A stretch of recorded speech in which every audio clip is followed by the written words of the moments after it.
mission Plastic Rhône vise à mieux comprendre la pollution plastique sur un fleuve en allant vraiment de sa source, donc de la montagne, jusqu'à la mer. Ce projet il est basé sur des estimations qui ont été faites aujourd'hui de la pollution plastique en mer. Donc on estime que 80% des déchets qui arrivent dans la mer viennent de la terre. Et on s'est rendu compte que quel que soit le fleuve dans lequel on se retrouvait, on retrouvait systématiquement des microparticules de plastique en plus des macroplastiques.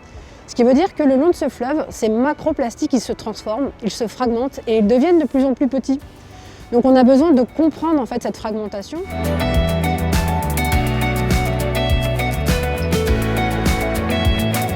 Dans ces déchets, on va retrouver des déchets en plastique qu'on va pouvoir analyser ensuite. Donc c'est intégrateur parce que ça nous permet d'avoir un volume d'eau, puisque l'usine suit ces volumes d'eau dans un temps donné, et donc d'avoir une quantité de déchets dans un volume d'eau. C'est un projet qui est très original et c'est aussi pour ça que CNR a tenu à s'engager dans ce projet-là, parce qu'il y a beaucoup de premières qui sont initiées au travers de ce projet. Premier suivi spatial à une telle échelle, quasiment de sa source jusqu'à l'embouchure. Première fois qu'on a un suivi temporel aussi, donc au niveau des différentes saisons hydrologiques. Première fois également qu'on s'intéresse à toutes les dimensions des déchets plastiques, donc les macro-déchets plastiques, les micro-déchets plastiques, les nano-déchets plastiques.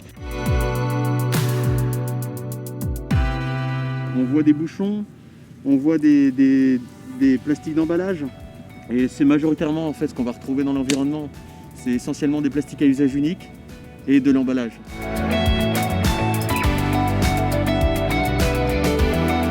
La mission elle a commencé en avril 2021. Cette mission elle va se poursuivre en 2022 et normalement on espère pour 2023 avoir des premiers résultats intéressants et pour les flux de matière et pour les quantités. Et puis on verra par la suite, en fonction des conclusions de cette étude, si on peut mener aussi des actions de sensibilisation auprès des élus, auprès de nos partenaires, pour les inciter à diminuer les déchets à la source, parce que le déchet le plus facile à gérer, c'est celui qu'on ne génère pas.